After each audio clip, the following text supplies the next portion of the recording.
अस्सलाम वालेकुम नाजरीन, मैं मियां अनवारुल्लाह करामी एडवोकेट आपको अपने पेज पर और चैनल पर खुशामदीद कहता हूँ। हज़रात मोहतरम, हमेशा की तरह इमरान खान ने भरपूर जलसा किया है मुल्तान के अंदर। लोगों को अंदाज़ा था कि मुल्तान का भरपूर जलसे में इमरान खान लॉन्ग मार्च की डेट देंगे, लेकिन मुमकिन है हालात की तब्दीली की वजह से या उन्हें किसी तरफ से इशारा आया हो, उन्होंने उस लॉन्ग मार्च के लिए करने के लिए तारीख मुकर्रर करने के लिए 2 दिन बाद यानी कल इतवार के रोज़ 3 बजे उन्होंने पेशावर के अंदर इजलास तलब किया है।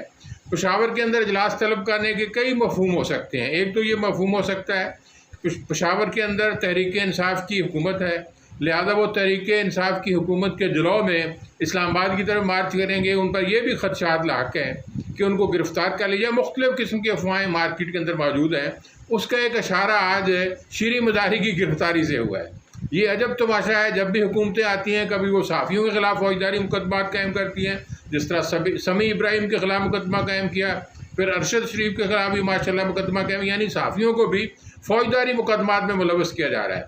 और इमरान खान के हवाले से ये बात है कि शीरी मज़ारी तहरीक इंसाफ की टॉप लीडरशिप में मौजूद है और वो इंसानी हकूक़ के हवाले से उसकी वज़ीर भी रही हैं। और मार्शल लॉ के ख़िलाफ़ उन्होंने जितनी जद्दोजहद की और बतौर उस्ताद उनका बड़ा मकाम व मर्तबा है। सियासी शख्सियत के साथ साथ वो इंसानी हकूक़ की जद्दोजहद में भी बड़ा अहम किरदार अदा किया है।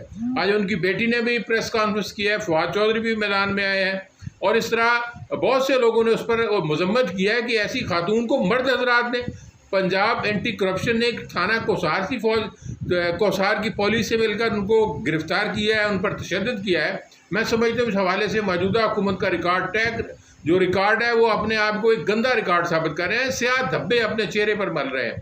शीरी मज़ारी की गिरफ्तारी, वो कहते हैं एक पुराना मुकदमा फ्रॉडुलेंट था, 1966 में पैदा होती है, 1970 की वो पोटीशन है।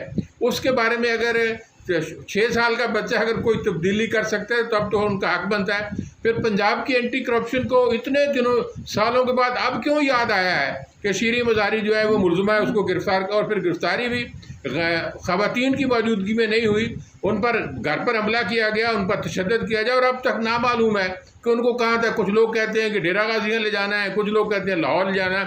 बार ये हुकूमत की तरफ से एक इंडिकेशन है कि हम तहरीक इंसाफ के लॉन्ग मार्च को ज़बरदस्ती रोकेंगे, तशद्दुद करेंगे, गिरफ्तारियाँ करेंगे। पहले ही सुना गया था कि 700 करीब उन्होंने फ़रिस्त बना रखी है, लेकिन आना चाहिए लोगों को। अगर तहरीक इंसाफ के लोग गिरफ़्तार करते हैं तो उनकी तालीम और तरबियत का एहतमाम हो जाएगा। सियासी मैदान में तो ऐसे वाक़यात होते हैं, जिस तरह कायदीन ने कहा कि अगर हुकूमत की तरफ से जंग का ऐलान है तो हमारी तरफ से भी जंग का ऐलान है।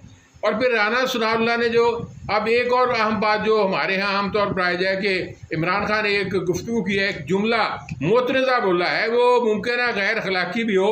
उन्होंने कहा कि मरीम नवाज़ मेरा इस कदर जज्बा और जोश से नाम ले रही है कि उनके ख्वाबों को कहीं नाराज़ ना हो जाए। ये जुमला बहरहाल एक इस्लामी रियासत के स्टेट, एक रियासत मदीना के दावेदार के मुँह से ये निकलना मुनासिब नहीं लगता, उस पर कोई जवाब पेश नहीं किया जा सकता।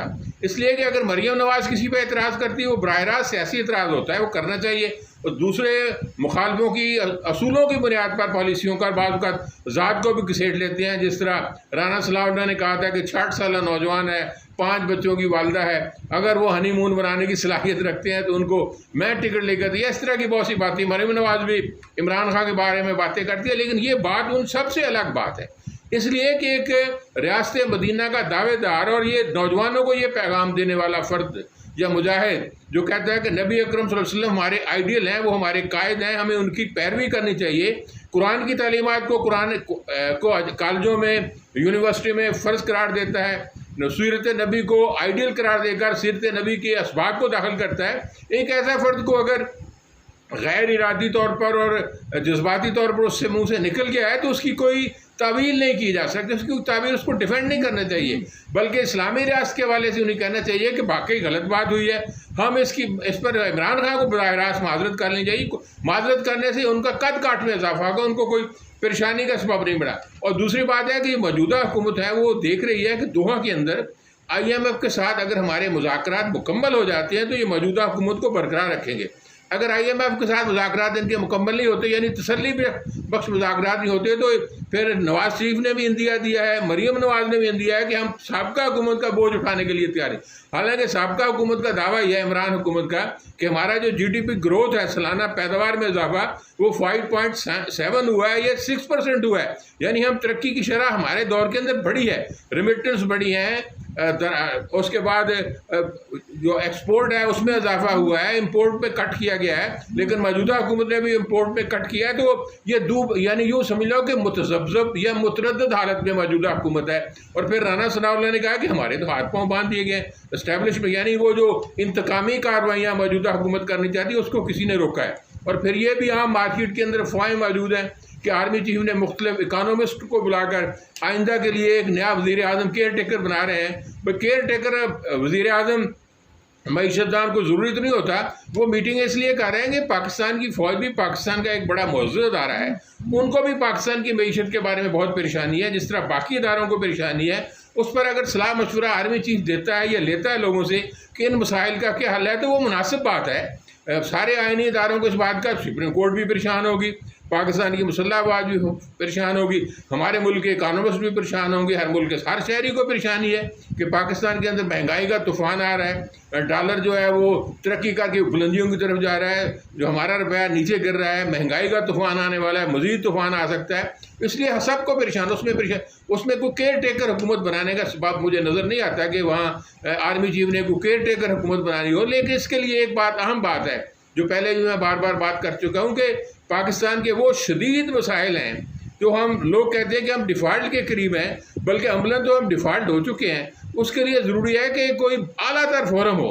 आलातर फोरम कौमी असम्बली और सैनेट का भी हो सकता है, इसके बशमूल आर्मी भी हो सकती है, वो नुमाइंदा और जो स्टेक होल्डर हैं उनका नुमाइंदा भी हो सकता है। कौमी सलामती कमेटी को ज़रा वसी करके उसका इजलास बुलाकर पाकिस्तान के मुआशी हल का इज्तिमाई तौर पर, यानी कलेक्टिव एफर्ट से उसका हल निकालना चाहिए। अगर हमारी मईशत नहीं सुधरती तो हमारी सियासत कहाँ जाएगी? सियासत का इंसार भी तो मईशत पर, अगर पाकिस्तान के लोग भूखे मरने शुरू हो जाएं, महंगाई का अजाब आ जाए, यहाँ हंगामे शुरू हो जाएं, खाना जंगी शुरू हो जाए, तो सियासतदान क्या करेंगे? इसलिए पाकिस्तान के सियासतदानों को भी, जिस तरह तारीख में मिसाल दी जाती है कि चर्चिल ने भी जिनके मद्दे मुकाबल इलेक्शन लड़ा था उनको अपनी यानी जंगी काबीना में शामिल कर लिया था, और वो मुस्तकिल जब तक बरतानिया को फतह नहीं हुई वो जंगी काबीना में उसके मुखालिफ पार्टी के लोग रहे। इस तरह इब्राहिम लिंकन की बात की जाती है कि इब्राहिम लिंकन के जो पार्टी के अंदर हरीफ थे 3 मजीद, उनको भी उसने एक को नायब वज़ीर आज़म बना लिया, दूसरों को अरकान बना लिया अपनी कैबिनेट का, यानी जो अपने पार्टी के अंदर मुखालफिन थे उनको भी अकोमोडेट किया ताकि मुतनव्वो सलाहियतों वाले लोगों की खिदमत से भी फ़ायदा उठाया जा सके। आज पाकिस्तान को इस बात की ज़रूरत है कि पाकिस्तान की तमाम सियासी क़यादत, तमाम मुफक्रीन, तमाम मुआशी माहिरीन एक नुक्ते पर जमा हो जाएं कि हमने पाकिस्तान को इस मुआशी दलदल से निकालना है, पाकिस्तान को खुशहाली के रास्ते पर डालना है, तब कहीं जाकर हमारे मसाइल होंगे। वरना ये हमारे सियासतदान ये क्या कहते हैं, ये जलसे खेलते रहेंगे और पाकिस्तान का कोई पुरसान हाल नहीं होगा। तो इसलिए इनकी अखलाकी, कानूनी, आइनी जिम्मेदारी है मुल्क के तमाम अदारों की कि कौम को इकट्ठा करके एक इज्तिमाई कोशिश से कौम के जो गिरी हुई मुआशी मसाइल में उनको हल किया जाए। वाखिर दाना अल्हम्दुलिल्लाह रब्बिल आलमीन।